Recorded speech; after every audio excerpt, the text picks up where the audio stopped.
তোমার এই অনুপ্রেরণা আমাকে আজ এত দূর পর্যন্ত নিয়ে এসেছে। মেঘলা মেঘলা মারা গেছে।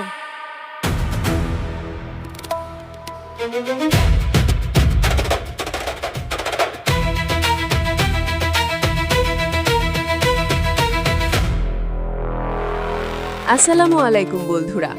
গরিব ঘরের রাজপুত্র নাটকের ৩৭ নম্বর পর্বে যে টুইস্টগুলো এসেছে তা দেখে সত্যি মাথা ঘুরে যাওয়ার মতো অবস্থা। একদিকে পিতৃ পরিচয় না পেয়ে মেঘলার সন্তানের চলে যাওয়া, অন্যদিকে নিজের বাপের প্রায়শ্চিত্ত করতে অনেকের কোটি টাকার সম্পত্তি ছেড়ে রাস্তায় নেমে আসা।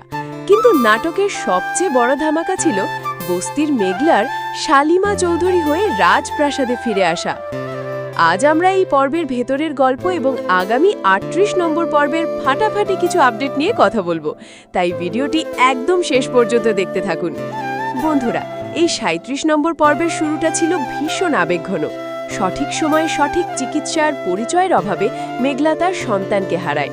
নিজের ভুল বুঝতে পেরে অনিক তার সন্তানকে দাফন করে আসলেও মেঘলা ও তার পরিবার অনিককে খুনি হিসেবে দায়ী করে তাড়িয়ে দেয়।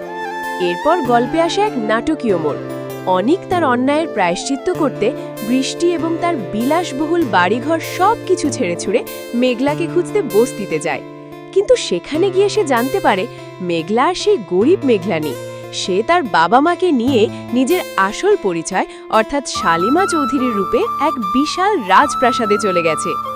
পর্বের শেষ দৃশ্যে আমরা দেখতে পাই যখন অনিক মেঘলার বাড়ির সামনে গিয়ে চিৎকার করতে থাকে, তখন মেঘলা নিজে এসে অনেকের মুখোমুখি দাঁড়ায় এবং তার মুখের উপর বলে দেয় যে মেঘলা অনেক আগেই মারা গেছে। বন্ধুরা, আপনাদের দীর্ঘ প্রতীক্ষার অবসান ঘটিয়ে আগামী শনিবার দুপুর ১২টায় মুক্তি পেতে যাচ্ছে গরিব ঘরের রাজপুত্র নাটকের বহুল প্রতীক্ষিত ৩৮ নম্বর পর্ব। আগামী পর্বে আমরা দেখতে পাবো এক সম্পূর্ণ নতুন মেঘলাকে, যে এখন একজন প্রভাবশালী ও কঠোর নারী ব্যবসায়ী। অনেক নিজের ভুল শুধরে নিতে মেঘলার চাকর হতেও পিছু হবে না, কিন্তু শালিমা চৌধুরী তাকে সহজে মাফ করবে বলে মনে হয় না। উল্টো দিকে বৃষ্টি এবং সাব্বিরের নতুন বিজনেস পার্টনারশিপ নাটকের মোড় কোন দিকে ঘোরায় সেটাই এখন দেখার বিষয়। অনিককে শালিমা চৌধুরীর মন গলিয়ে তার পুরনো মেঘলাকে ফিরিয়ে আনতে পারবে, নাকি এবার অনিকের কপালে বড় কোনো শাস্তি অপেক্ষা করছে, তা জানতে আমাদের আগামী শনিবার দুপুর ১২টার পর্বটির দিকে চোখ রাখতেই হবে। বন্ধুরা, নাটকের পরবর্তী সব আপডেট সবার আগে পেতে আমাদের চ্যানেলটি এখনই সাবস্ক্রাইব করে রাখুন।